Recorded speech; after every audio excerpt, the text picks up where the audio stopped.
22 years of off-road racing dominance. Proprietary patented race technology.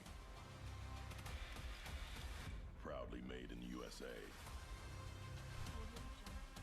Unparalleled customer service and support. The choice of champions. King Shocks, the leader in off-road shock technology.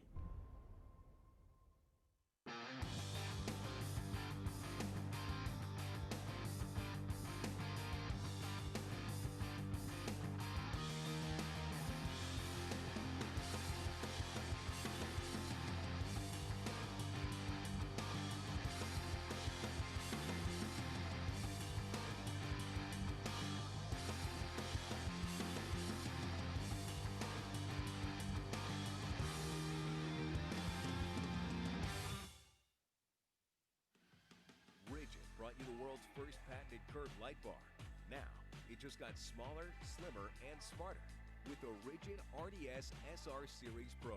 This compact single-row light bar conforms to modern looks and projects more lighting to get you further, boasting a compact design, gentle curve, and the same proven rigid quality. The RDS SR Series Pro is a new, sleek, and sophisticated way to own the night.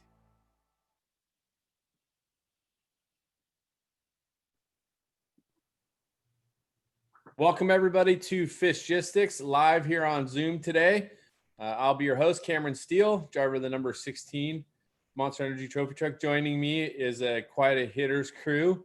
Of course, thank you to our host of the show, the man that makes it all happen, Austin Farner, aka Fish. If you're not familiar with what Thank you, Cameron. You're welcome, buddy. If you're not familiar with what Fishgistics is all about, we'll get a little bit of a rundown a little bit later, but basically capable of tracking your racing, live updates during the races, and all around great source for off-roading. And of course, these shows here, Fishgistics Live, where we talk about the races, the race courses, things that have been happening or are going to be happening.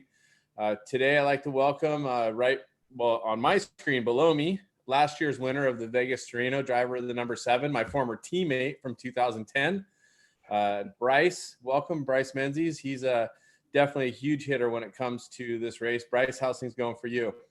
Doing good. Just happy that we got the green flag to go racing. Vegas Reno, it's one of, I think, the funnest races we do. It's not very challenging on the body. It's more about kind of like rally roads and fast stuff, lots of rocks. So looking forward to this year. I am as well. Also, welcome to the number 83 winner of the last 2 races that happened, major races in the United States, both the Mint 400 and the Silver State race. Luke McMillan, welcome to Fishgistics today, buddy. Yeah, thank you. I'm happy to be on. And like Bryce said, I'm ready to get back to racing. It was, quite a break with all the COVID going on and stuff, but it was cool to win the last race before we went on a break and then come back and back it up with the win right when we come back from a break. So I'm excited to go racing again. Yes, sir. And also welcome to the show, troublemaker, Austin Jones, also known as AJ. His dad, actually one of the fastest, most respected desert racers in our sport, Jesse Jones. And quickly, AJ is taking over that position as the premier driver in the Jones family. AJ, welcome to the show, buddy. What's going on, Cameron? Thank you. It's good to see you guys. Hey, so let's first start off with, of course, you mentioned it, the COVID-19.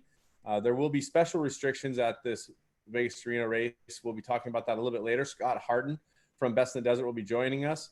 I do want to say that I pray that everybody stay safe. Everybody take care of your family. Do what's best for you. For us, we've been social distancing and also wearing masks when we go out.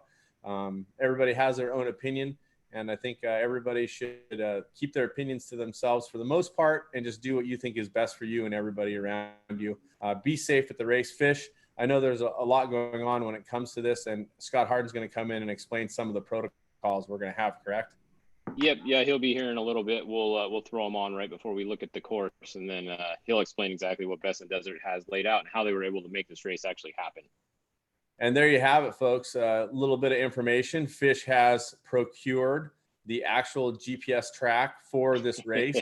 In case, don't tell anybody. In case any of you are wondering, myself, Bryce, Luke, and AJ do not have it. We're only going to see it here with you. So we're sad to say that we haven't got to take a look on Google Earth, but I know that some of us have been doing virtual pre-running, so to speak, with the Google Earth and seeing what's out there. Bryce, I want to start with you. Last year winning this race, it's obviously a huge race. You and your dad and your entire team worked so hard to get these four-wheel drives ready to go and become such a presence. You also won. You just built a name for yourself around winning and being dominant when you do get out front. Talk a little bit about this race course and how it fares for the four-wheel drive and what you're excited about this particular time going out. Yeah, I'm excited this year just because it seems like they're trying to change up the course a little bit. It seems like the first 80 miles, a lot of it's all new. So it's going to be cool to actually see some new stuff. It seems like every 2 years we kind of do a little bit different on the course, but it's a lot of the same stuff. So exciting this year. The course, it just has so many rocks. It's such a challenging race for tires for 515 miles to be able to go that far and all the terrain and stuff. So excited off of last year. We're going to bring the Huseman truck back out, the one we won in last year. So we're going to race that truck. We've done some testing with it the last couple of weeks and just looking forward to having some fun.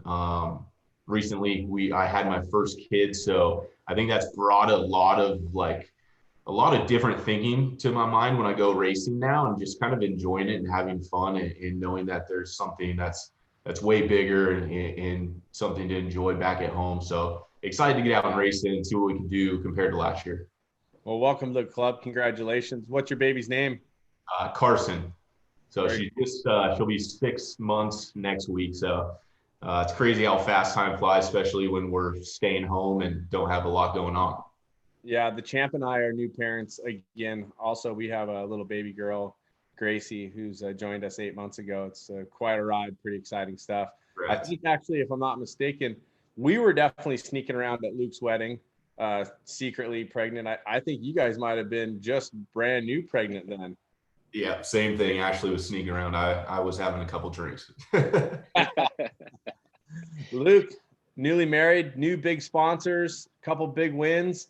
Talk a little bit about that Silver State race. And I know that it was a few people jumped in last minute because of the changes in the score schedule. Must have been a pretty exciting race with all the trucks that were there and doing something different. Had you raced Silver State or raced out there in Alamo before?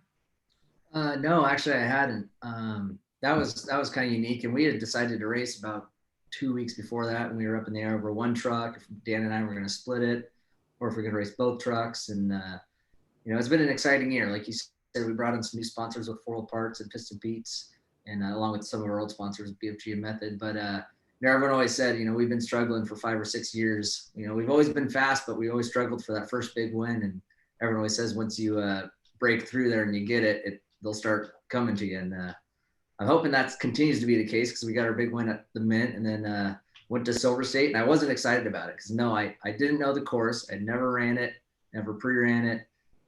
Really didn't know where I was going. And then we pulled out a 3rd place qualifier. And that just put the pressure on me even more. But I knew, there was a good chance the Baja 500 wasn't going to happen. And with that being said, I wanted to go to Silver State and kind of get warmed up on those roads because it's very similar to Vegas to Reno and the terrain. So we went there and we definitely weren't the fastest truck all day, but we kept moving and pulled off the win. And I'm hoping that same mentality of just keep moving at Vegas to Reno pays off. Like Bryce said, it's kind of a smoother course, but it's brutal on tires. And I think just being consistent all day is what's really going to help.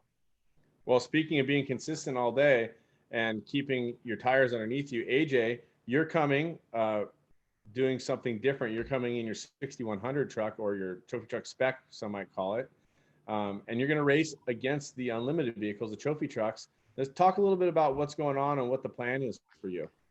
Well, with this year, with all the stuff been going on with COVID and everything, 2020, we kind of realized that it was a little bit of a wash. So why not go out there and, have fun, get to drive around with you guys, chase you guys around a little bit and, see what we can do. So we decided that we were going to enter into the unlimited class with the same truck because we already had the truck prep for the 500. So yeah, it'll be fun. I'm excited. We're all excited to see it. The differences in the trucks, obviously the specs in the desert in Baja are open, and I know some of the rules have recently changed in Best in the Desert. What are the basic differences, and include the horsepower as well? I'm interested to know what the motor package is, but you're allowed underdrives now and the bigger tires. Is that correct? Yes, that's correct. And what is the horsepower for the spec truck? It's somewhere in the 500 range. Is that accurate? Yeah, we're running right around 550, right around there. Bryce, just for comparison's sake, what horsepower are you running in the big block? I think it's around 1100. Right. So AJ, that's kind of a daunting task, but it sounds fun because, partially there's no pressure because you can just cruise and do whatever. And, you don't have the horsepower. So there's not everybody saying, oh, you should win. But it's definitely something interesting. This is kind of something you're doing marketing wise with one of your sponsors as well too, right? Yeah, I mean, we did really well at the 1,000 this year. We pulled off a 7th overall, 6 4-wheel vehicle. So, and that's obviously the longest race there is. And as well as this being the longest race in America, we feel like we have better chance to do better, obviously doing for the longer races. So this was a good chance to do something like that. And yeah, I think that it works out. Method Wheels is supporting me in it. So that helps a lot. And yeah, I'm just going to go drive around. And as long as we keep them moving, I think we're going to do well. Not super well, but we have good expectations. Oh, you never know what'll happen. Yeah, we don't know what happened. Yeah. Never know. You never. Yeah. Luke, when you think of Vegas Reno, longest off-road race in the United States, your family is definitely rich in history when it comes to off-road racing. And I know that you and your brother and your cousin and your entire family really are into the historic part of our sport. Where in your opinion, does Vegas Reno land when we talk about off-road racing? I mean, a lot of people will talk about the Baja 1000. There's some other very major off-road races in the U.S. Vegas Reno has been going on for a long time. Where does this fit, you think, in the hierarchy, the history, the legendary status? I know it's kind of a tough question to throw at you, but where do you feel this race? Yeah, that is a tough question. Our the McMillan family stuff and how we feel about Baja, and we love racing down there. But Vegas Reno is also awesome. I'll put it there in the top 5.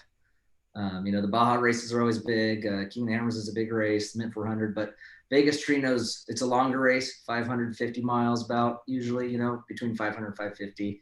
And that's what we're all about. Desert racing is about the endurance and stuff. So the fact that it has a lot of miles, it's not a lap race, it's more of a point-to-point race.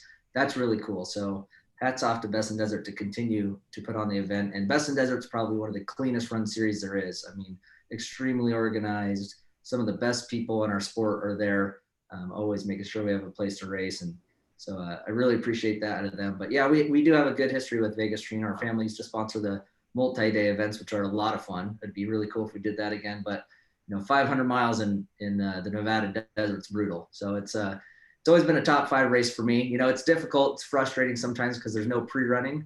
And so I've always said, man, Vegas Reno is probably one of the most fun courses to drive. It's one of the least fun to race, but that's the challenge to it, is you don't know where you're going. You don't know what's over that rise. And it just adds another element. A lot of people want to write it off as a lot of graded roads and stuff, but like we were talking earlier, it's rocky, and you don't know what's on the other side of that rise, and you're doing 100 miles an hour plus through the desert, and you've never seen it before. So that's adds a whole new element to this race, and that's all a part of it. So it's a top 5 race in my opinion. I think this year that the race is even, a little bit higher for a lot of people, just because the amount of competition coming this year. Because everything in Baja so far was questionable if it was going to happen. And when this race, they got to go. I think you have a lot more people coming that don't maybe normally race this race just because they want to go racing right now. So you don't know if the Baja 500 is going to happen. We hope it is, but if not, we know this one looks like it's going to happen now. So you're going to get some extra competition this race. So it even will raise the bar of the competition, I think, this year. For sure. I think that there's a big focal point on it, obviously, with some of the other racing not happening. We went out and got some seat time at the Vora race in northern Nevada, which was a lot of fun just to get out and drive. We brought our pre-runner, the original Geyser truck, and that was pretty cool just to get out and see some of the desert. We did get to see about 8 miles of Vegas to Reno going the opposite direction. But we did get some of that flavor and feeling of that northern Nevada desert. Bryce, where did you start last year with the win, Bryce? What position were you off the line? I think, we were first off the line. And then we had a transmission fan go bad. So about 50 miles in, the tranny just started overheating. It actually went to, I think it was almost 400 degrees. And we ran into pit 4, I want to say, and it was stuck in 4th gear. So it was a long 100 and something miles. And in that pit, we changed the back of the transmission. It's like a plastic actually box that shifts the transmission, and that's what actually melted and locked it in 4th gear. So we changed that out, got back on the road. I think we were 5th or 6th, and kind of just worked our way up. And that's what Vegas to Reno, with the rocks and everything going on, it seems like people are pulled over all the time. If you could just have a clean run with no problems, you'd win that race all day long. So I think having no issues, and like what Luke was saying, it's a graded road race, but it's insanely challenging because it's so slippery. You don't know what's coming. A lot of rocks, tricky roads. So just looking forward to it. And with all the people coming into this race, I think we have 40 trophy trucks or something like that. And I think it's going to be a challenge for all of us. The question I had for you, Bryce, is now that I thought you started first, but I didn't want to say that and be wrong. So I posed the question a little bit differently. That's commentator stuff that you make sure you don't step on yourself. But now that we did establish that you started first last year, you know, Luke and you both talked about how it's so fast, but you don't really know what's coming up. What about that starting in that first position? You know, for me, we go qualifying for the Baja races, and a lot of times I'm not really all that fired up about being first on the road because there can be oncoming cars, there can be animals out there, there can be people. You got to be a little bit careful. How does that feel at Vegas to Reno? I know it's still open desert, but it doesn't seem like there's as much things going on around the race course. Is it a good feeling? Is it a creepy feeling a little bit? Last year, towards the end, we got first on the road, and there's a lot of washes that we went down for the first time that the rain washed it all out. So there was no tracks. And it was interesting trying to figure out where to go and where to get through. It felt like I was in Dakar almost. So you have those spots where I think it hurts you, but then also you're not in the dust. And with how many rocks there are, I just feel it's so tough chasing in the dust here at Vegas Reno because the rocks are just sitting right outside the race course. And it seems like they just reach out and grab you. But I think with this new course and a lot of new mileage, I think it's going to be tough starting out front and trying to cut course for the first time. To add on to that, I think, you know, it takes a consistent driver to win this race because you may, you know, track positions everything here because of the dust and because there's no pre-running. There's not multiple lines, you know. You're not breaking off a Matomi wash and have a chance of someone sneaking up on you and passing you. But at the same time, if you start out front and you have that clean air, you get a flat tire and you drop back 2 or 3 positions, you know, hats off to Bryce for winning it last year because that's tough. You know, you got to mentally just know, hey, I got to follow this guy. Don't get up in his dust and wait for him to make a mistake to get the lead back. And so I think starting somewhere, you know, 5, 6, 7, and then hoping those, you know, top 3 or 4 guys have a little bit of an issue and then gaining some track position on them is really key. That's probably like, you know, your strategy, right, Austin? You're like, that's, you know, you're not starting first. You're not going to qualify first. We all know that, Right. like in that truck. But if you qualify, you know, top 10-ish or something like that, and then those guys in front of you, just kind of let them do their thing. And if they got issues, then here comes you know, more like consistent little, you know, not the truck with all the horsepower that's going to break everything on it possibly. And you just work your way up throughout the day. I think that's kind of like your strategy basically for this race, huh? Yeah, that's 100% right. I mean, yeah, we're just gonna, I know, I mean, maybe top 15, hopefully. You know, so I understand, you know, what's going on and stuff like that. But yeah, what you just said, I mean, our plan is really just as long as we keep moving, if we're not stopping, then, you know what I mean, we're doing well. So yeah, that's kind of our plan. Just keep it consistent as possible, keep the truck on the road and just don't stop. Basically, that's the theme. So yeah, you're right. Yeah, never stop. Pat Dean had a great run going for us a couple years ago where he got, we had the time lead. I'm not sure if we got to the physical lead, and we just kept going and no problems. And then some donkey hit a rock. I think Cody might have told me to stay on that side of the course, so it was all his fault. Anyway, it's always the co-driver's fault, no matter what. It's always, you guys know this. I mean, come on, it's blatantly obvious. Speaking of co-drivers, AJ, is your dad going to go right seat with you? No, I don't think so. Yeah, I'd want to hear the audio. We should live stream that audio if he was. That would be pretty awesome. let me tell you, we've I'm happy he's rode with me before, and I'm happy that we don't have the audio for that. So. Didn't you guys used to have a deal where he would ride with you and if you got a flat tire, then you had to switch drivers or something like that? He was trying to train you not to get flats that way. Yeah, that was a while ago. Back when I used to ride with him, he'd be like, "All right, if I get a flat, you can drive until you get a flat." And then he would not call rocks, and he'd tell me to go to the wrong side, just like what you were saying. And then he'd do it on purpose, though, so he'd be like, "Go switch." So, yeah, but we don't have that deal anymore. It's just me driving now, so that's better. He's got to be one of the funniest guys in this. Who's gonna ride with you? Honestly, right now I'm not 100% sure. I had my guy from Brazil that rides with me in the rally series, Gustavo. But he is in Brazil. He can't fly out here. So I'm looking over. I've got one guy in mind right now that we might do. I just need confirmation probably later today. So yeah, right on. I'm not 100% sure. So we'll figure it out. Right on. Let's talk a little bit about that qualifying. Now, I can tell you that Apex is everybody's guessing, or have they put out that that's where the qualifying is going to be? They said that I think it's out there, maybe. But it says that tech and something is at Apex, so they really didn't do the best job at trying to hide it.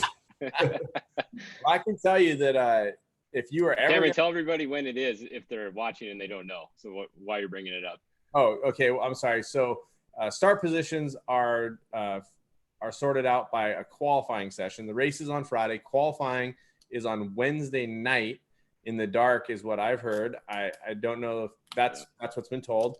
So Apex is an area just north of Las Vegas, past the Speedway. It's actually in some of the area where we used to run the original Mint 400 when I was a whippersnapper, and I believe the 2010 race also raced out there. But it is a rocky, horribly rough, destroyed little area because there's a lot of testing that happens out there, and also there's a lot of qualifying that goes on out there. So it's definitely a place that is I think, and by the way, I think qualifying is closed to the public, if I'm not mistaken. Yeah, I think it usually is. Okay, we'll get that clarification. And by the way, everything here is all opinion and not. We can ask Scott in a minute, and he'll know. Yeah, don't live by what you hear here, because this is all conjecture, opinion for fun. That's a disclaimer. So you got to do all that figuring out for yourself. But I can tell you that Apex place is rough. What do you guys think about the difference in the setups of the trucks that you might bring to the race course versus what you might qualify on? And again, you have no idea. First of all, it might not be at Apex. Like Bryce said, they slipped a little bit there. But if it is, man, that's a rough area, Luke.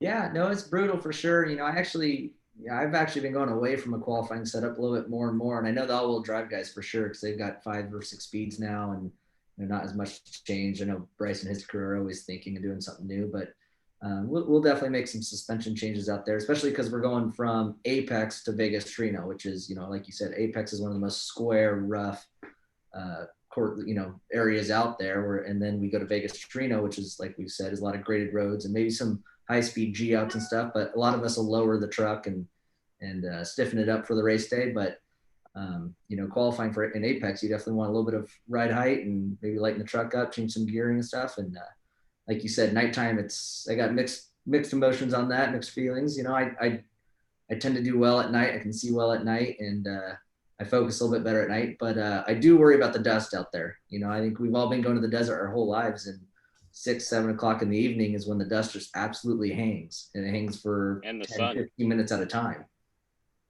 For sure. And that's a tough area there, especially because although you wouldn't necessarily be opposing traffic or next to where someone else is racing, but there's a couple spots that they have used where you're can be right back in your own dust, which could be treacherous. My thing I'm a little bit worried about with the night, it has nothing to do with the race course, so to speak, because we have designs lighting, and we're very happy with that. I think all of us, or a lot of us, do here in this area. No, sorry, AJ. But I'm worried about not being able to see who's out there. Like if there's photographers or people out there, I think it's kind of creepy. We ran at night And just seeing like one of my guys out there in a t-shirt, it's like, whoa, hey, so I'm a little worried about people being out there and maybe not really totally realizing which way the course is going or something like that. But I'm sure Best in the Desert has a great handle on it. Like Luke said, such a clean run organization. I'm sure they've thought it all through. What do you think about qualifying at night, Bryce? It's going to be different. I mean, I get the idea of they're trying to do it so it's not 110 hours sitting out there all day. But I can't see during the day, so I definitely can't see at night. So it's going to be challenging. It's going to be something different. Apex is that's nasty, man. I hate testing out there just because it's so torn up. It seems like half the time you do more damage to your truck than good. So we'll see. It's kind of hard nowadays because qualifying is so important to be up in that front pack. But these guys are going so gnarly and so fast and pushing the limit to extremes where you're crashing. And it's hard to get yourself to put yourself in that situation and push yourself 100% to get up in that top 5. So looking forward to it. And I think with the nighttime, it's going to be something different. It's going to be, I was kind of with you on the same thing of safety wise. It makes it harder for retrieval and safety aspect a little bit. But I see where they're trying to go with it. Right. I think the one thing that, you can't really be sure, hopefully there's no crashing, but obviously there has been crashes at qualifying. One thing about night is you can't really see what kind of crash just happened.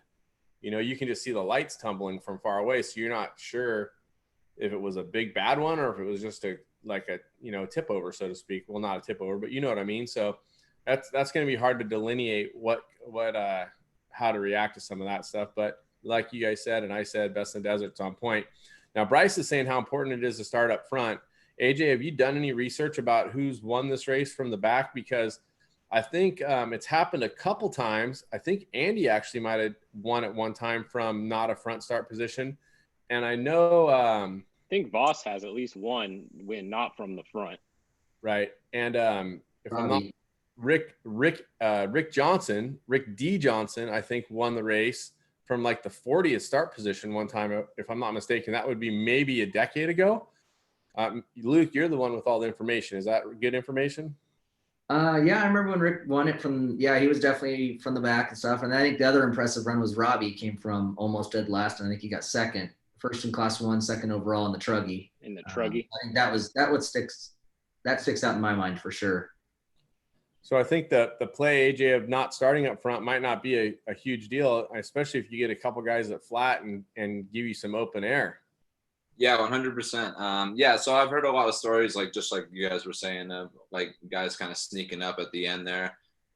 So I know that, it's possible. Yeah, that's kind of our plan. Again, still, is to just kind of try to sneak up and stay in there the whole time. But yeah, I've heard all those stories and stuff like that. And hopefully, something like that will happen and we'll find ourselves in a good spot at the end. Yeah, well, we're going to find out. Austin, do you have Scott just joined. You want me to bring him in and he can give us the Best in the Desert rules update? Yeah, let's do that. But hey, Austin, while Scott's talking, maybe you can pull up your list of entries, and maybe we can talk a little bit about the entries on the backside a bit. I know we're going to do, for those of you that may have joined late, Fishgistics happening right now. We're talking about the Best in the Desert Vegas Reno in memory of Casey Folks. Race coming up in just a week. Doorbell. And we're welcoming Scott Harden right now from Best in the Desert. For those of you that don't know him, a legendary motorcycle racer, has raced the Dakar, has won tons of things, a Baja expert, and someone who has our sport right here in his heart, and he carries it forward very well. Great representative for what we're trying to do. And again, we'll be talking about the race course after Scott dips out on us. But Scott Harden, welcome to Fishgistics today. Well, it's great to be here. It's great to hear all of the stuff going on here. It's talking about racing for a change. Yeah, for sure. I think it's great, Scott. I know that I don't know how far you want to get into it, but obviously there's a lot of restrictions. We're going to talk a little bit now about different plans and rules and what needs to take place. But first, I just wanted to ask, it seems like the Bureau of Land Management has been cooperating pretty well with the racers and the outdoor activities. I know I was at the Vora race recently. You guys ran the Silver State. I know that Snore has run a race. So it seems like they're really thinking about what they're doing. How was it working with them leading into this decision that they made? Yeah, so Best of the Deserts enjoys a really good relationship with the BLM. We've kind of set the gold standard on how to put on events. Casey established that a long time ago. And we've got a great working relationship with them. But the age of COVID-19 is a different ball game altogether. I mean, you have to remember that we've had a recent spike in COVID-19. There's a lot of hand wringing over what's going on around the nation and around the world. These people that are managing these large government agencies are concerned about this.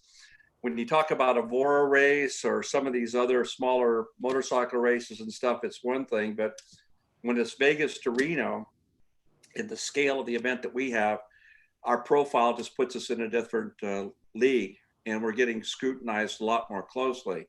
I have to tell you that this race is only possible after some lengthy discussions with the BLM and some serious negotiation back and forth, and a very extensive COVID-19 mitigation program. And we wouldn't be having this conversation today if it wasn't for a lot of people in a lot of different places, from the governor's office to Congressman Amati's office to all the rural communities, Jim Marsh, all the people up and down Nevada. And I have to give a big shout out to Steve Menzies. Steve Menzies was a big voice that worked with us all last week to get through some of the more challenging moments to make this thing happen. The good news is we expect the permit tomorrow. And right now we have 395 pre-entries in the event. We're pretty sure we're going to be over 400 by the time it goes. And we've got a who's who of desert racing all coming together next week to throw down. So should be good. Well, that's awesome to hear how things have been going, and great to hear about the permit tomorrow. And of course, Steve Menzies, Bryce's father, very passionate about our sport and just a huge voice. And we all thank Steve. He follows in a line of fathers and businessmen that have really supported our sport, especially coming from Las Vegas. When you think about everything that Jerry Herbst and Bobby Baldwin and others have done for our sport. And Bryce, that's really cool of your dad to get involved. Make sure you give him a high five for all of us for his participation in making this go. I will, for sure. Yeah. Scott, let's talk. Oh, go ahead. I'm sorry, Scott. No, there's a lot that's gone on the last week, guys. And, it's all turned out for the best. So, let's talk about what it's going to take to make sure we not only have this event, but we can have events into the future. All right. Well, we'd love to hear some of the protocols and things like that. We'd like to talk about a couple things on the course, maybe with you as well. Mm-hmm. If you don't feel comfortable talking about certain subjects, that's okay too. But let's talk a little bit about protocols and how things are going to happen. Many of us that weren't at Silver State, we tried to listen to how things went, but it seems like the contingency process is different. The sign-up process is different. You want to just give a little bit of information on how that's going to flow? Yeah, so obviously we've been setting out some communications to the race teams and stuff on some of the different protocols we've established. And tomorrow there's going to be another major update sent out in the form of a press release. So stay tuned. I mean, these things are extremely important. And we did come up with a very well-received COVID-19 program for Silver State. We're proud to say that we had no reported cases of COVID-19 in Lincoln County, Nevada, where the race was held after the event.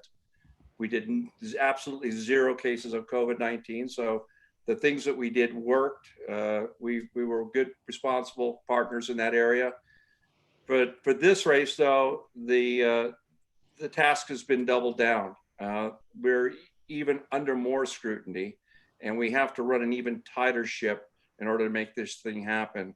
So I'm going to quickly just run through a couple of things at the highlight. And again, tomorrow you'll see a lot more detailed information that everybody needs to follow and pay particular attention to. But first of all, only race teams, racers, co-drivers, and support crews should be coming to this event. No spectators. We only race teams and your immediate support crew. It's absolutely crucial that those are the only people that come to the event. You know, we're not going to allow spectators in the pits at the checkpoints. We understand people are probably going to show up from different places, but we'll deal with that when we can. But please, you know, get with your teams and make sure that you're only bringing along essential people that are going to help you with your racing effort. Same as for qualifying, correct? We talked about that a little bit earlier. Absolutely. No spectators at all. No spectators at all. And you are correct, Cameron. I think it's at Apex, and we're definitely running at night. And we're doing a lot of extra things there to mitigate some of the safety concerns. Also, regarding the dust factor out there, we're going to monitor the situation. If it looks like it's creating a situation to where it's giving somebody an unfair advantage who's up front, we're going to lengthen out the start times. We're going to spread you guys out and give you an equal shot at it. So we'll be monitoring that very closely. I'm doing it out of fun, Scott, because we're the first unlimited vehicle to qualify. So I'm making a little bit of a joke there. Sorry to interrupt. Well, we have a car going out in front of you just 5 seconds before you leave with a rake behind it.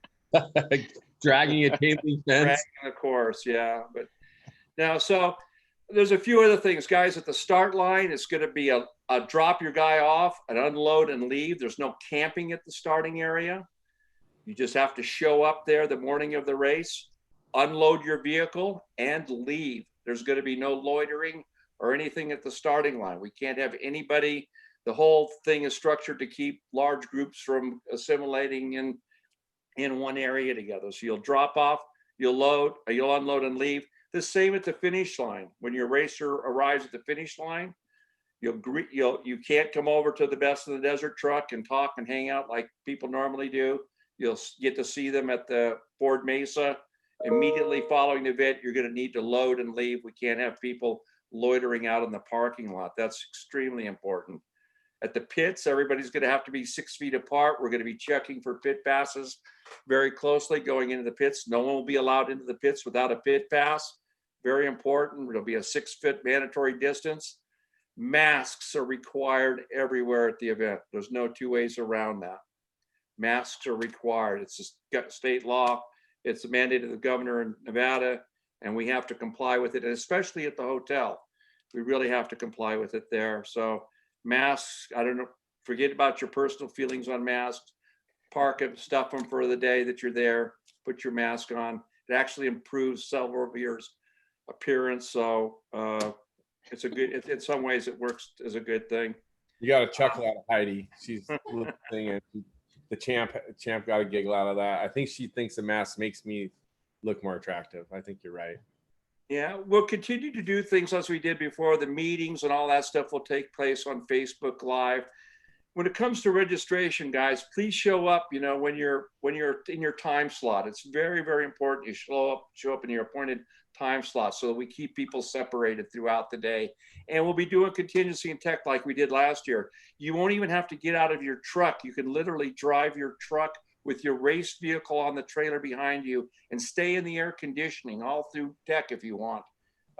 Just you know, it's up to you if you want to unload it, but you have the opportunity to do that, and we highly encourage it. So please do that. And then, of course, you know, if anybody's symptomatic or if they're, you know, if they're in one of the more advanced groups that COVID-19 could impact, obviously stay home. We don't want anybody at the event that's doing that. We're going to be doing some thermal scanning of racers out in tech and a contingency, just as a protocol to make sure that everybody's doing the right thing, and also with the mask. So, you know, this thing is on a level that, guys, that we've never experienced before, and we really need the cooperation of the racing community to, one, to make it happen, and two, to make sure it can happen again. So pay attention to the stuff that you get from us. All the information we send is really, really important. So the drivers meeting will be virtual through the Facebook Live. Is that what you're going to do, Scott? Yes, that'll be virtual, and that'll be open. I'm not sure when Donald's going to launch that, but it'll probably be mid-afternoon on Thursday. on, and you can go and view it at any time. But again, be sure to tune into that. There's going to be a lot of important last minute information. Donald's up marking the course right now. And so he'll have more of the most latest up-to-date information to share with everybody, but tune in for that.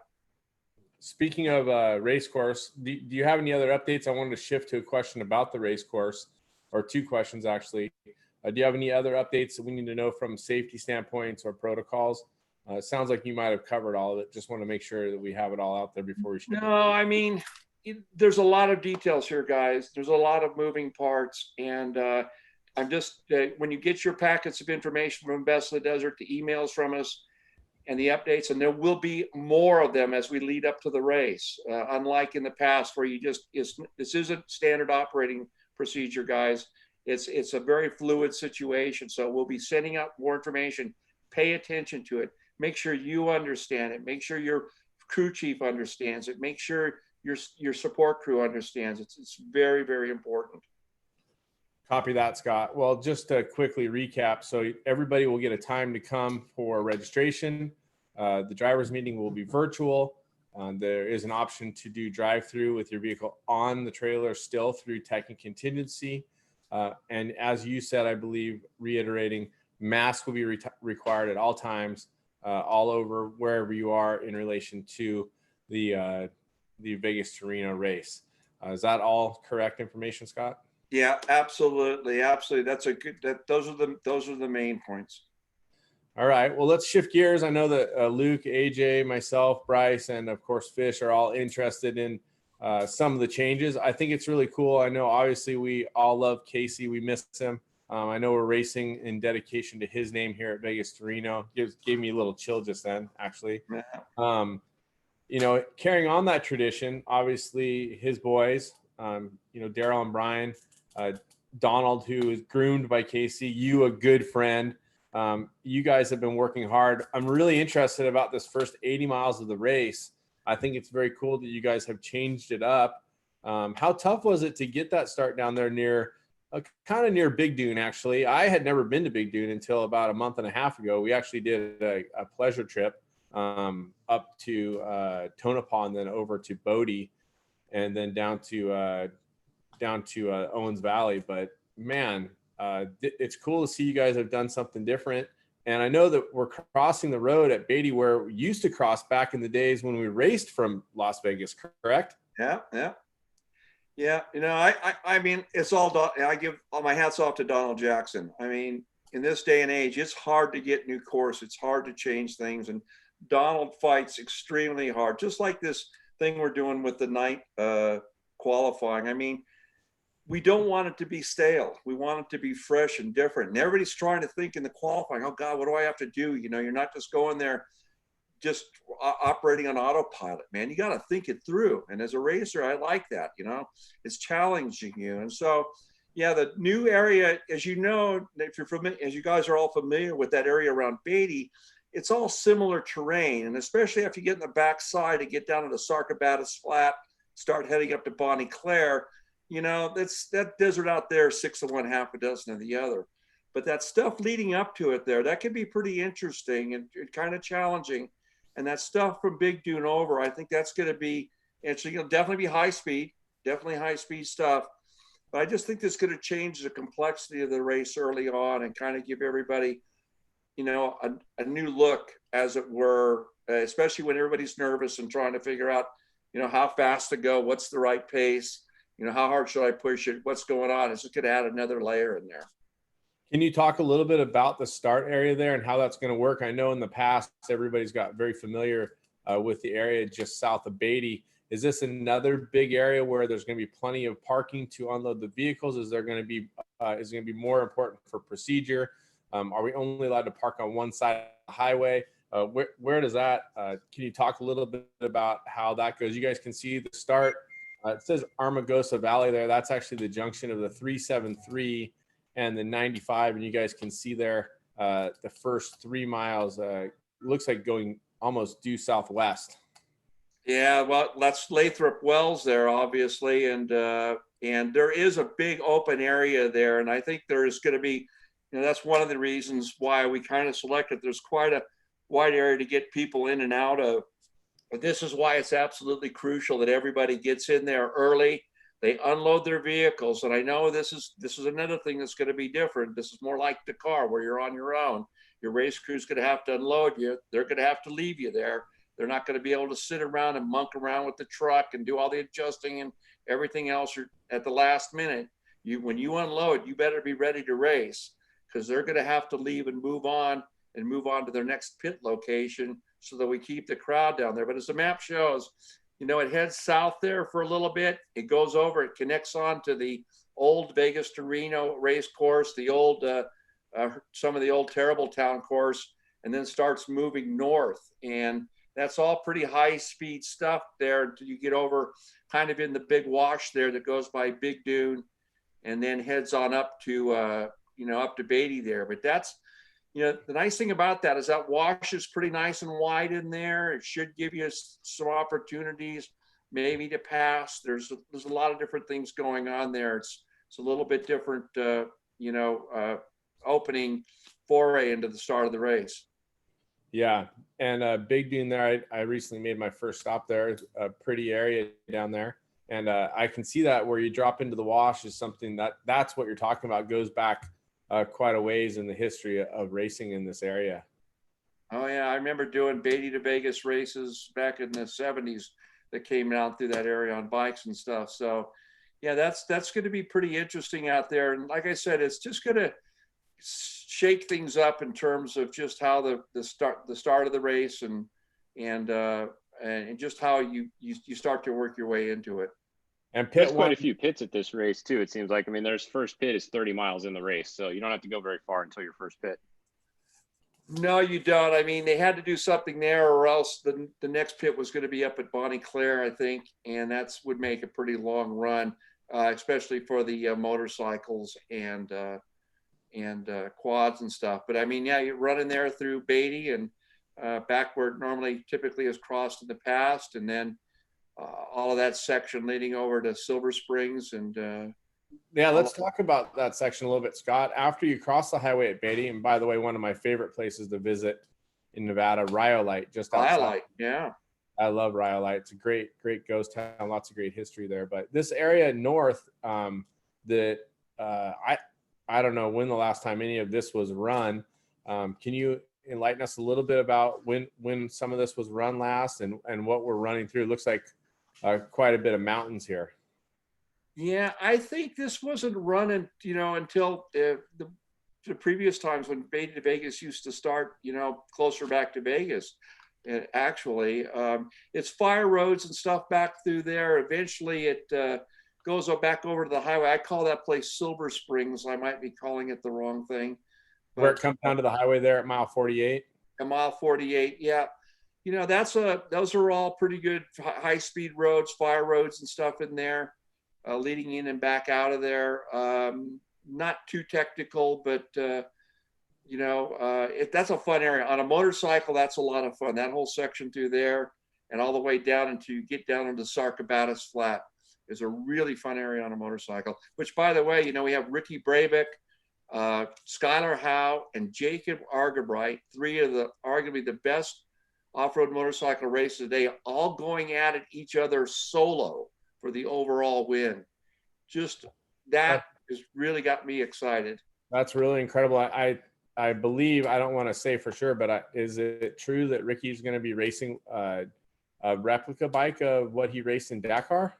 That's my understanding. Yeah, it's very interesting stuff. Hey, Luke, and I know AJ probably hasn't. He's a newer racer, but Luke or Bryce, do you guys ever recall racing any of this section here? Now, I'm an older racer. I can't recall racing any of this, but I don't remember anything really since before we got back into racing. So, our family took a little break, but I can't ever recall being in this area. Luke, how about yourself? No, I may have pre-ran it when I was younger, but no, I haven't raced it. As far as I've been racing, as long as I've been racing Vegas to Reno, it's been out of or north of Beatty and the typical start. So I haven't seen this before. Bryce, what about yourself? And I think, Bryce, you're probably licking your lips a little bit with that some of those mountain roads, the twisties in there maybe early on in the race. Yeah, no, I've never raced this. The first race I did was 2009 Vegas to Reno. So always out of Beatty the same way. So I think this is awesome that it's something different. I love the challenge of going to a race and not knowing what's in front of you and just having to adapt on the fly. So my hat's off to Best in the Desert, especially during these times to new course and everything. It's gonna be fun. I'm looking forward to it. Hey, Scott, am I correct that looking at that where we see race mile 57, that's usually just after where we had been crossing the highway and then heading up more alongside that mountain, the side of that little mountain range there? Is that correct, where all that silt is and the white dirt? Absolutely, and and that's a great point. That's where the silt starts, heading down to the dry lake and then over to the power line road. That stuff leading up to there is more hard pack, and it's not nearly as dusty with hanging silt and hanging talcum powder like dust. That stuff leading over there to mile 48 is much more hard packed, so the dust won't be as bad. And the section here, Scott, from 57, where we would normally, I think, run up alongside that mountain range, this is going to take us further out, up towards the side of the hill onto, it looks like some kind of straight line road there. Well, don't take it that it's straight, but the GPS looks straight. Is that something, when was last time something like that was run? If you're looking at the map, like from 57 up to Bonnie Claire. Yeah, so normally at 57, what they've done, and I didn't ride the course last year, but in many years past, is they continue to go more northerly and stay and kind of go farther down in the flats before they turn over and blend it almost down to the dry lake there before it goes over and catches the power line. And I call it a power line. It's not really a power line. It's just a good graded road. But it looks like now the course is going over sooner. Yeah, right at 57, if you went right, that kind of was where the course went before, and followed you down into that wash area, and then petered down, started heading over to the dry lake. So it looks like, in fact, you can see the old race course there. Yeah, it's right there. Right there, and looks like we got a little bit different route there. I think Donald's maybe trying to avoid those. That gets pretty silty down in there. That's deep silt. Yes, I know that after the unlimited vehicles go through there, sometimes tears up quite a bit. So maybe it won't be as torn up using this different route. I'm not familiar with that area, so I can't say. Scott, have you ran up there on that section to the 267 highway to Bonnie Claire? No, that's a pretty graded road there up through there, pretty much most of the way. Copy. And then that's going to bring you into pit number 2, if I'm not mistaken. That's called Bonnie Claire? Is that right? Yep, that's Bonnie Claire. So we're going to join back on to more traditional Vegas to Reno, at least in the last decade or so, more traditional race course here. Yeah, I'm pretty sure. I can't say 100%, but it looks more like what we've run the last few years. And this area here, again, is a good place to make time on people, and definitely gets a little bit challenged in some of these mountain passes. This is where, the people that don't get off road in Nevada don't realize that there's trees and elevation and cooler temperatures and some of the other stuff up there around mile marker 98, 99, when you go over those passes. It's pretty technical up in there, much slower going. That's where you really got to drive, and you can make time on a guy that doesn't know whose technique isn't as good. Right. Luke, do you obviously see some familiar stuff? What do you know the last time that we raced this, what the Vegas to Reno is from Bonnie Claire to this section? And is that the pass by the big house that's up on the hill up there, Scott, or is it one pass north of where that house is? Yeah, I'm a little confused about that. There's another pass after you leave Cottontail that I keep thinking about that takes you over into Goldfield, but right. I think these 25-mile-an-hour speed zones are telling you something about maybe there being something else in those areas, some houses or mines or something in there that they want you to be careful about. It's always, go ahead. Mile like 85. I know there's a split there. I didn't race it in 2019. I'm not sure what they did that year, but between 17 and 18, actually about mile 84, looks like we're going right this year. There's actually an option there to go straight. This time they're hanging a right at mile 84. Go headed out east, and then if you zoom out, little fish. Yeah, so 84, you could continue going straight, like we did in 2017. Now we're going right. We're heading out east, and then making a left along some pull lines there. Up probably about 88 and a half. You go left on a pull line, and then up by race mile 92. That's where you make that hard left onto a big graded road. It's super high speed, and I think someone just mentioned about a 25-mile-an-hour zone up ahead, probably up near race mile 100. It's where we get in that super windy. We're up in the mountains with the trees, and they typically will have a speed zone up there about race mile 98. Yeah, there's a speed zone right up there at 90, 98. Right before 97, it looks like. It's like 96 3/4 more or less. And I don't know. I always thought the speed zone was there, A, so we don't tear up the road, but B, so no one slides off the edge. But yeah, Scott, it all kind of uses the same road, so I think it has to do with some of the dangers there. I actually broke there in 2014, and I watched Robbie Gordon come up at about 80 miles an hour. That was fun. Always fun to watch Robbie race. So anyway, going up over this pass, you can see there looks like there's some kind of either satellite or some kind of towers up on the top there. You'll come down the backside. This section heads you back down towards the highway through race mile 106, and I think you're going to cross, if I'm not mistaken, one of those other pole line roads. Hard to tell, but this pass right here is a lower level area. You familiar with this one, Luke or Bryce? I don't have too much insight on it. I know that's pretty standard, headed out to pit 3, and then I know it's really fun roads right there. A lot of fun 2-track and stuff, some rocks, and then before we hang a right, you drop back down in the valley up by like race mile 118, and you cross a big silty lake bed type deal to head into pit 3. But that's all pretty standard right there as far as I can tell. So, I don't know, Luke, I think this is a lot of all-wheel drive advantage through here so far. Oh, there's no doubt. There's no doubt. I'm wishing my truck was ready to go, but like I said earlier, we're just going to try to keep it consistent all day. But they're no doubt the all-wheel drive is going to be faster at this course. Bryce, Jason Boss well, I was just looking. I think it's almost 300 miles is different from last year on this course. So I think that's exciting to me, honestly. I think new course and new stuff is really fun. But yeah, like Luke was saying, this course it's super slippery, a lot of rocks. It's cool to see some new stuff, and then I just got to battle you guys for the win. So is this now when you take a look here, this section at around 142, you drop into this much more technical tight wash, if I'm not mistaken. Again, this is all conjecture, opinion, and guessing because none of us have pre-run, none of us have seen it. We're just talking about what we think. So don't live by the rule of thumb. But Scott, this is that tight, kind of rocky, small drainage, right? And then are we going to go under the highway there at 140? Yeah. I don't know if we go under or over, but I'm now looking at this kind of detail at the first time. This is all new from last year. You stayed. It goes under. You can see a little cutout here.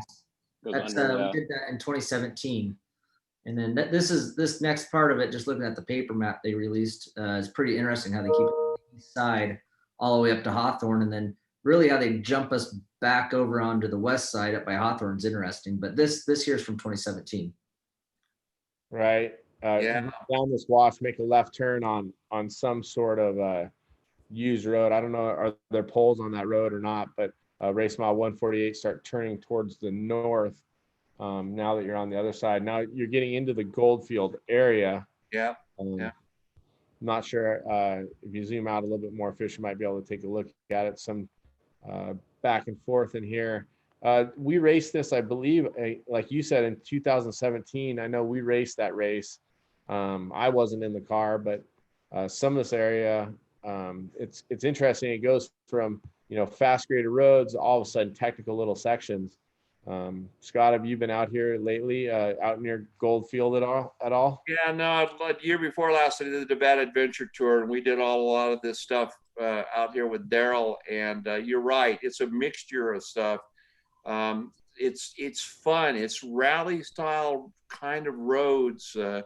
you know, pea gravel, DG, you know, kind of high speed, but I mean, it's easy, it's slippery in here, and it's really easy to lose control of your vehicle just because it sucks you in. This is an interesting little section, and now that I'm kind of previewing this I didn't really look at this is close before, but I'm really getting excited about this. This is quite a bit different than what we've done the last couple of years. I definitely think there's some cool curveballs to it. Going through Goldfield, I just recently was up there.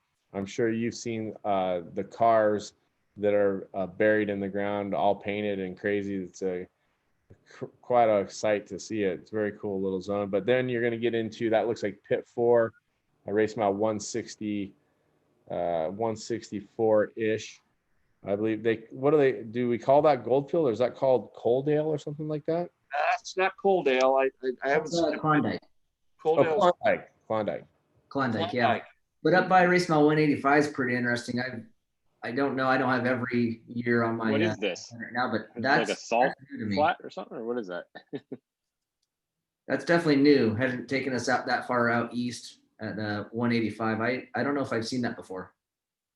Do you know what that is, Scott? Is that a salt flat? That's a salt flat out there, and I don't know who's just talking, but they're right. And normally we stay more to the west when we're on this side, heading up towards Tonopah, and then eventually come back over the range, and then cross the highway east of Tonopah. But man, this to me, you know, Donald would know better than I do. Oh my gosh, look at this! Look at this! This is quite a bit of different. I'm excited about it. Now, if I'm not mistaken, obviously, we're going to get into race mile 200. We'll be going across or probably back across the 95. Across the 95. This is Tonopah, and there are services there. I don't believe, by way of note, just worth mentioning, I don't know that there's gas in Goldfield. I don't know if anybody can confirm that, but Tonopah has services. Cool town, lots of history. If you haven't been there, it's we recently spent the night there. And watch your speed. Watch your speed. Tell your pictures they make more money off of this race than they do all year on speed.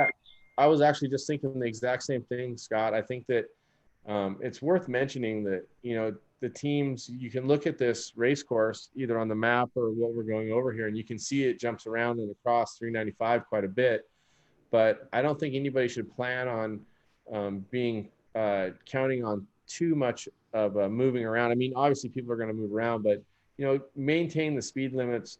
Don't act dumb. There's going to be NHP out there for sure, but that's not even the reason to not act dumb. You know, we're going to be out there as off-road racers, and the chase guys sometimes think they're in the race, and we definitely don't want to be out there racing on the highway. And Brian Busby, one of the sponsors here on the show, text messaged me, there is no gas in Goldfield. So I was right on that.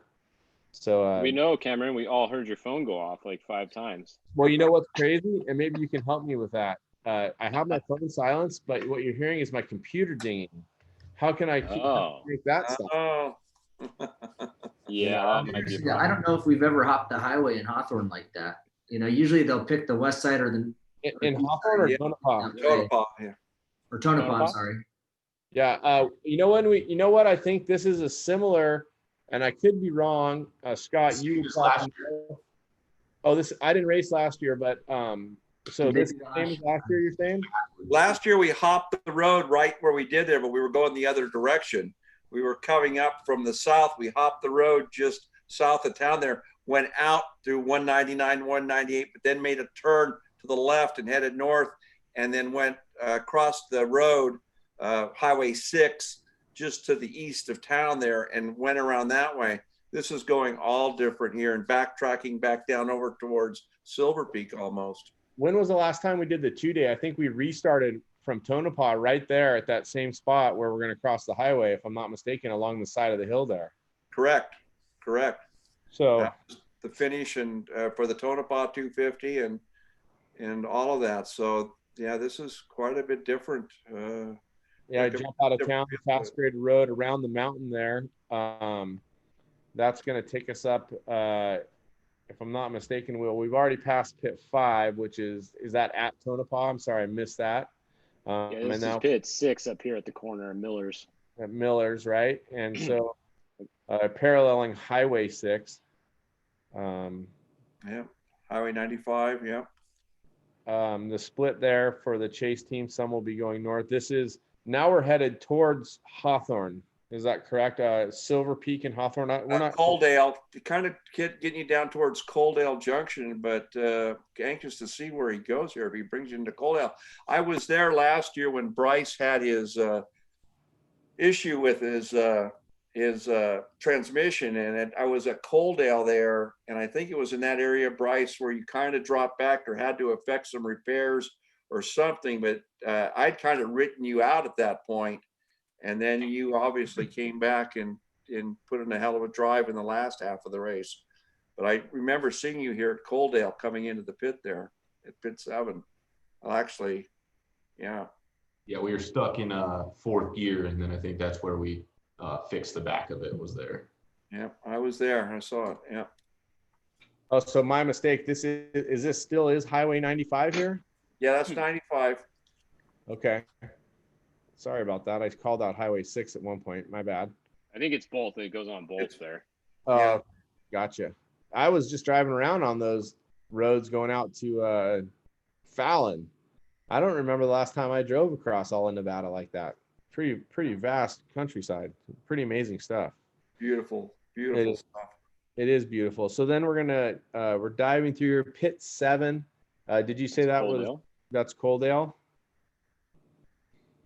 And then running out to the west. This is all stuff that you guys have raced in the past, just in different directions, but you've raced all of this stuff through Columbus.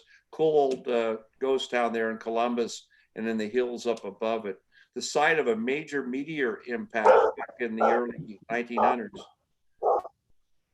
All right. And then it comes back up, and it looks like it goes across the highway again at 297. And then there's your next pit right there at 299 is pit 8. Yeah.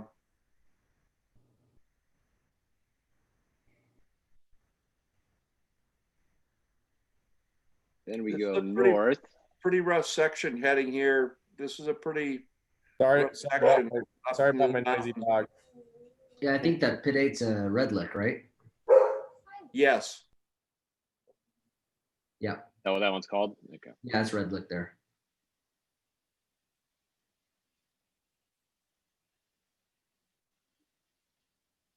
So then as we're moving north, sorry about the interruption there. My dog went crazy.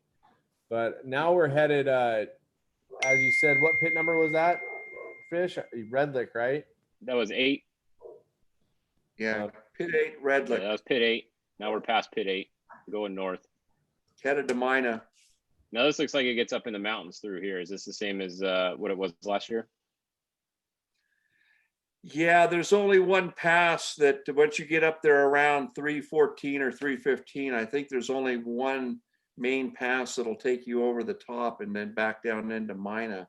Is this, I was talking to Johnny Campbell about it, and he said the Dunlop Pass, I don't know if this is the actual spot, but that's the highest point on the race course at 8,000, over 8,000 feet, says Johnny. I'm not sure if that's where we're at here, but it's pretty interesting to know that we went to an elevation at that level.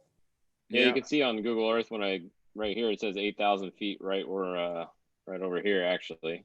Can you guys right tell about 317? Your trucks that you're at elevation going all the way up to Reno, power-wise?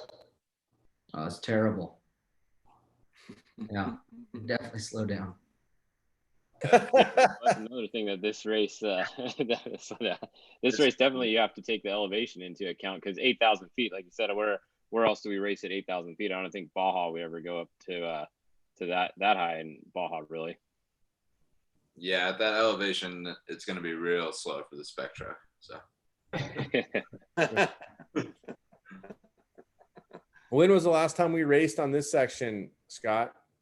Boy, I don't know. I'm now looking at it. Normally we come into it from when we come from Tonopah, we come into it from one of the other route is to come in from the more from the direct east from Mina. And this section I have not ridden, but it looks pretty interesting. And I don't know. I don't think we used this last year, but I could be wrong. 2018. Yeah, it sounds like it. That's a technical, challenging section there. There's some. Yeah, I could definitely see some bottlenecks happening in that section for some of the classes for sure. Yeah. Yeah, that was a lot of that was from 2018, and then right up here is where it's going to continue on 2018. Where usually we could hang a right and head up towards Gabs, but this year we're going to Hawthorne. Yeah. So this that's is all stuff that's been used in the past to get over to Hawthorne. So this looks like it's more dry lake bed type style through this next section. No, it's not. That's not. It's not dry lake. It's actually alluvial fan coming off the mountains and a series of roads, so interconnecting roads and stuff there. And we've raced this a couple different ways where you go up into the mountains and come back out the canyons. Is that correct, Scott? Yes. Yes, but this is the route that they ran several years ago down into Hawthorne. Yeah, there's Hawthorne here. And if I'm not mistaken, there is a bypass in Hawthorne too, to go around the downtown. Yeah, right there at 362. Yeah, for chase vehicles. Yeah, just for worth noting, if I'm not mistaken. Yeah, right there. Yeah. Yeah. Very. It's a military town. Lots of, I think it says largest ammunition storage in the United States as you drive by, if I'm not mistaken. Yeah, that's what all those bunkers are out there. This is the Walker Lake. This is where all the conspiracies are, that they have the tunnels that go from here to the Pacific for the submarines. I never heard that one, Fish. I like that. I can tell you something though, that being a race car driver, I rarely get to see Walker Lake. And the other day when I drove to Fallon, I drove alongside Walker Lake, and it really heavily reminded me of the coast of the Gulf of California on the Sea of Cortez side. The colors and the way the water sits on the little points. And when I drove back home from Fallon, I stopped and got a picture of the sunrise there. But that's a pretty massive lake, and I love your conspiracy theory nod there, Austin. That'd be a heck of a tunnel. So now it goes remote, right? There's I don't know where the next pit is. I'd have to take a look in here. Rawhide. So Rawhide back up top on the 95, yeah. Yeah. Rawhide. It's almost a 100-mile section there, actually. No, there's a race mile 400 is Rawhide. Yeah, there's a pit in the middle here somewhere. Yeah, it's right about 400. Yeah, there it is. 11. Yeah, pit 11. That's the remote. That's the remote pit out there. So how do people get to pit 11? Just if people aren't sure, they haven't been there before. How do you get to that pit? Off the 31 up top here, it looks like maybe? Yeah, it looks like coming in off 31. I don't know what the pit book says. If they take you up to Gabs and then circle you around over to 31 and down. But that's something that once you're in there, you're in there. I mean, your pit crew is just whatever. If you have to use that pit, there are people that are going to be there just for that one place. They're not moving anywhere else. So that's there. It goes back to the 95 and then crosses the 95 again at pit 12. And this is the area I just raced in up near Fallon, if I'm not mistaken. And crossing the road at Top Gun. Yeah, this is fat right here above it. Right. We were out on the 50 out there above.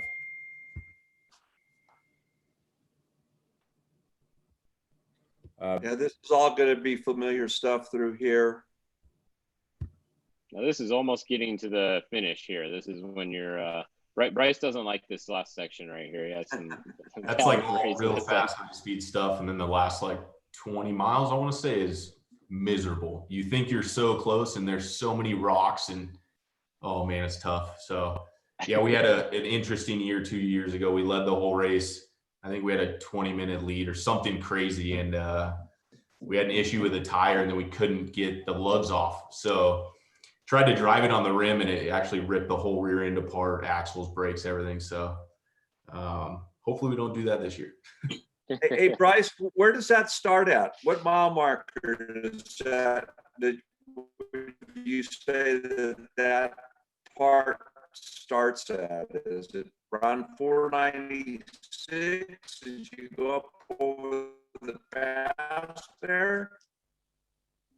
Yeah, it's pretty much like right at 495. Once you start going over the back that way, it gets super rocky, and it's bad. I remember sitting there and I watched, I think Josh Daniels was leading in the RPM truck after me and double flatted and threw away the race. So it's only 10 miles to the finish, but there's a lot of bad stuff that could happen up there. Yeah, we hear a lot of amazing stories at the finish line every year about the last 10 or 15 miles. Yeah, well, it's treacherous up there, and even being, I know Bryce was talking about being the first car there, but being there, I think we were fourth or fifth car there a couple years ago. It isn't really easy sometimes to delineate exactly where you should be going, although you have it on GPS. It's people think, oh, just follow the line. Well, it's not always that straightforward. And this finish is the same finish that it's been the other years, correct? Poppy. Yes, we're at the same location at the rodeo grounds there, and as I said before, we just asked that everybody, once they get there and they've talked to their friends, that they load up and head into town or wherever they're going to go afterwards and have their party there. We'd love to have everybody hang out and party at the finish line, but we just can't do that this year. Hopefully we'll get back to normal next year. And there's not going to be, there's no awards or anything also, right? Just to clarify on that. There is no awards. We're not doing anything in a group. I thought we were planning on handing the trophies out at the finish line. We may be shipping them actually after the event, but that's kind of where we are. Right on. Well, Scott, we appreciate you staying in for the course preview. That was very cool to have your expertise. Any other thoughts overall on the racing and the course itself? Just to say thank you to everyone for all their support and for their patience and for supporting Best in the Desert. All the racers that are here. I mean, there's 41 trick trucks of the best drivers in the world that are going to show up next week and throw down together. 6,100. Oh my gosh. The UTV class. I couldn't even imagine. It's good. I can't wait to see the racing and see all this stuff come together. I just want everybody to be safe, have a great time, but please, this time, pay attention to what we say, the information we share. This is the time for the racing community to shine and show that we can step up and, manage ourselves in these times. And if we do a good job, we'll be able to keep doing it. So thanks. And thanks, Austin, for doing this. Yeah, thank you for coming on. I'm glad that Best in the Desert. Big thanks to you guys. Thanks for letting us use the course preview here, do the course preview, and come on here and tell everybody about the rules for this race. I know nobody really likes playing by the rules, but sometimes we have to play by the rules if we want to be able to do stuff like this. So racing isn't it's a privilege. It's not a right. So let's use our privilege of racing, and hopefully everybody does the right thing. All right, I'm gonna check out, guys. Take care. See you in Vegas. All right, Scott, thank you for your time. Very cool having a course preview with the legend like Scott Harden joining us from Best in the Desert. Let's talk a little bit about what we saw. Obviously some changes, something different, some connections of different race courses from the past. AJ, any thoughts from you out of the gate, what you've seen there? Yeah, I mean, that's really I've looked at it on the paper map, and then just what we looked at right now. That's really as much as I've ever looked at it. But I do a lot of like Dakar rally training and that kind of stuff, road book training over there by Big Dune. So I'm kind of familiar with some of the stuff around there. So I'm pretty excited to go race that. That should be fun. Sorry. Now, what do you got going on, Cameron? My supervisor just told me that it's time to hang on to the baby. So we got our little bike right here. But that's all right. We're probably wrapping it up a little bit anyway. So. Yeah.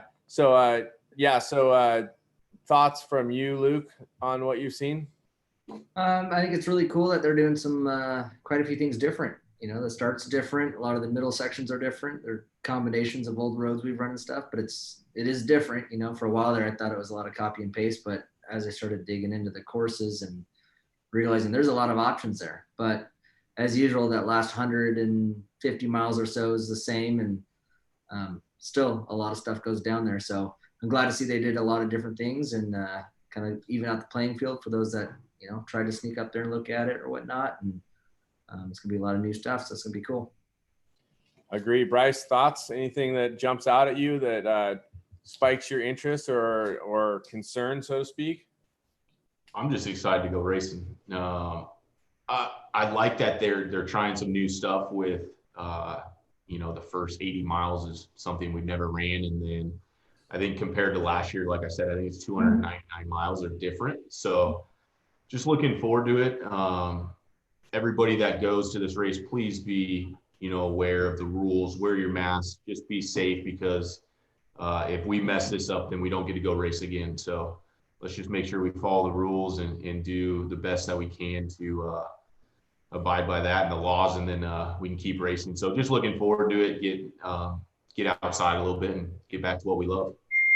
Speaking of looking forward, I'm sorry about the dinging. I don't know how to stop it, but the press release today, I don't know, I'm sure all of you saw that, the government of Ensenada signing a contract with Score International. That's big breaking news. I know there's no guarantee. First reported on Fishgistics yesterday, by the way. Oh, good job, Fish, having the scoop. I actually text you scoop. But it's cool to see that hopefully this is a signal that things are getting more back to normal, but more importantly, that people are able to be safe and healthy in Ensenada and in Baja California.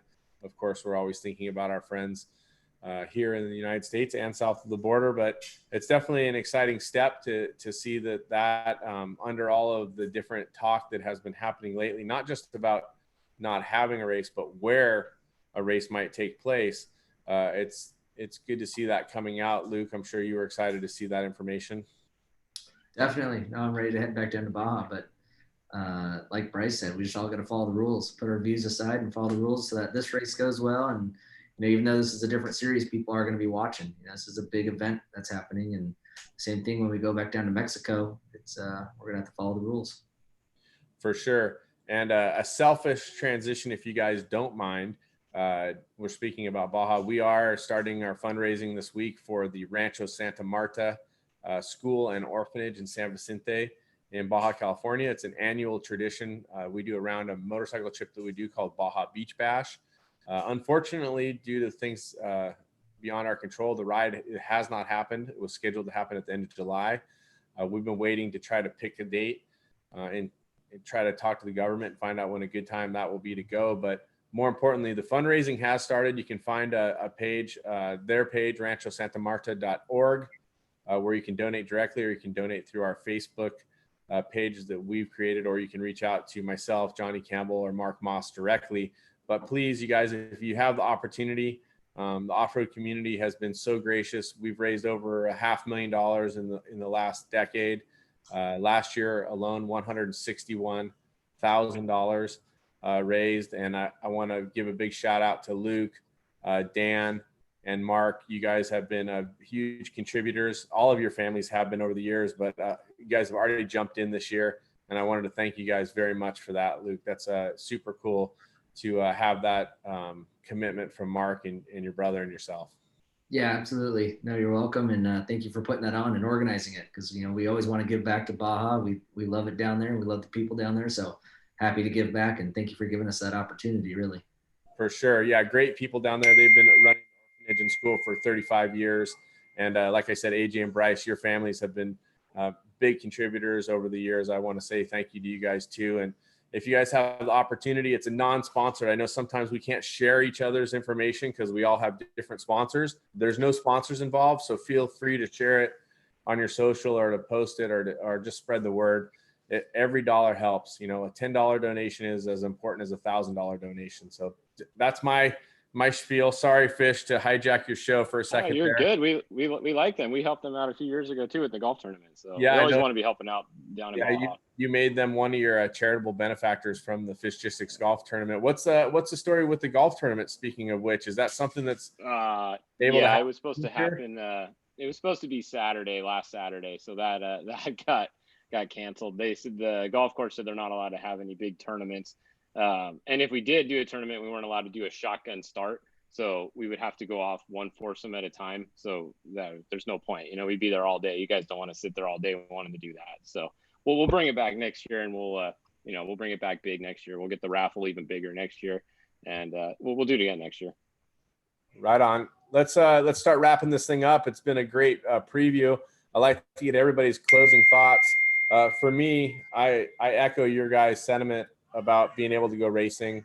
I'm excited about it. I've been desert racing for over 35 years. My family started in the 70s, and it's been a very different time for me. I can't remember the last time I haven't been to Baja in 10 months, but that's what it's been after the Baja 1000. I have not been back due to King of the Hammers, then being injured, and then the shutdowns. But I feel very fortunate that we're able to go out and enjoy the beauty of the desert and don't ruin it by doing something stupid. And I'm just super stoked to be able to share this time with you guys and talk about, dirt church, so to speak, being out in the desert with the Lord. As you know, it's really an amazing opportunity. Bryce, closing thoughts, anything about the course, the race, what's happening with Menzies Motorsports, anything like that? Just happy to be back racing, and we're just trying to follow the rules. You know, we're lucky to go racing. We're lucky enough that we get to go do this, and we don't want to put anybody at harm. So, like we've been saying over and over, just follow the rules, and also we're going to do a live feed again, so you can follow my page. We'll be filming the truck all the way to Reno, which it's pretty cool to see that evolve in the sport. So make sure to stay tuned for that, and just glad to go back racing, and I'll see you guys next week. Make sure you tell Justin to point the camera forward this time out of the truck. He loves that. Yeah, Bryce, that's very cool to see that technology that you guys are bringing, and it's fun. As the defending champion, no pressure, bud. We're all gunning for you. AJ, closing thoughts, comments? I mean, just like what Bryce said, I'm really stoked to be back out there. Really grateful that we get to go out there and race again, just with everything that's happened and stuff like that. So, it'll be fun. Hopefully everyone stays safe and we have a clean race. Everyone has a good day, and yeah, I'm excited to get back out there. So that's really about it for me. Right on, Austin. Hey, Luke. So no pressure, buddy. 2 big wins in a row. I know Bryce got the first win of the year at the King of the Hammers. You got the last 2 big ones. New sponsors this year, obviously with 4 Wheel Parts and Piston Pete's, and I know some of your other sponsors obviously back already. BFG Method, all that. But it's got to be a pretty cool change for you guys to be moving forward as you guys have always been serious racers, but this is a change in tempo for you guys. Yeah, definitely. And like you said, we had a good start to the season. And actually, Bryce and I have been 1 and 2 at every race. King of the Hammers, he was first, I was second, and then vice versa. We were 1-2 and 1-2, I believe, right? And so, yeah, I think we got 2 trucks that are going to do really good. I think our team has a great shot at it. We got, I'll be in the 83 truck, which is, just the consistent truck that'll keep moving all day. May not be the fastest. And then my brother's in the new Mason all-wheel drive, and I think he's got a great shot as well. He's running the number 23 again because we went back to Best in Desert and someone took up 17, so that was too bad. He's back on 23, and we got 2 trucks that are going to have a great run and a good day, hopefully. And I think the guy to beat is probably Bryce. He's got the truck, he's got the the driving style to really run hard here. And then other than him, there's always Boss and my cousin, and it's going to be a good race. So I'm really looking forward to it. There's definitely quite a few drivers that have a great shot at this. I mean, there's teams that have really been stepping up their game, and the consistency has been huge over the last 3 years. That front running group of 8 or 10 or 12 cars at times, setting a blistering pace. So it's amazing to see where desert racing has come to and what it's evolved to. And I'm proud to be a part of that. And I'm super proud to call all you guys my friends and my competitors. So I just wanted to warn you, this is a very fair warning. You're talking about being first and second at all 3 of those races. So I would just suggest watching for the spike strips. Okay. I'm just saying, all right. Just, you're going through the pits, you're having a good run. Maybe you're taking a drink of water, not paying attention, spike strip. So just beware out there. Okay, Bryce, you know how this works. I'll be watching out for those spike strips, hopefully. All in good fun, my friends. I appreciate the time. Austin, any thoughts before we close out here? No, just like everybody else said, I'm just glad there's another race going on. We got something to cover. We got something to talk about. It's been hard with not much going on this year. So I'm glad everybody's stoked, and hopefully this is a sign of things to come, that races keep happening, and hopefully we're past the worst part of all this stuff, and just go out there, go racing, do what we're supposed to do, and go have some fun. And will the Fishgistics World Headquarters be going off with computer screens and updates? And what's the status on what Fishgistics are going to be doing for the race? We will be doing we'll be doing the normal coverage every hour. On top of the hour, I will have our live update. So we'll have the racing tracks map up there, and we'll be showing the leaderboard and doing everything we do. So every hour, tune in on our Facebook, and we'll give you guys updates all through the race and keep everybody up to date. Right on. Very cool. I appreciate it. Austin, thank you. Luke, Bryce, we really appreciate you guys taking the time. 90 minutes of your day I know isn't easy, but the fans appreciate it. We get a lot of great feedback, and having great drivers and personalities like yourself from our sport here to represent at Fishgistics is definitely an honor. Thank you guys once again. That's going to do it for this episode of Fishgistics. I hope you guys have had a great time. We had a great panel. Fish once again doing a great job.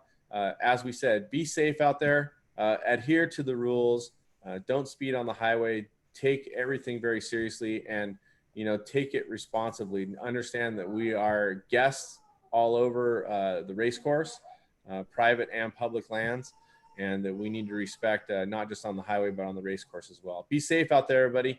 Take care of yourselves. I'll be praying for you, and let's have some fun in about a week's time, qualifying and racing at the Best in the Desert Vegas Reno in memory of Casey Folks.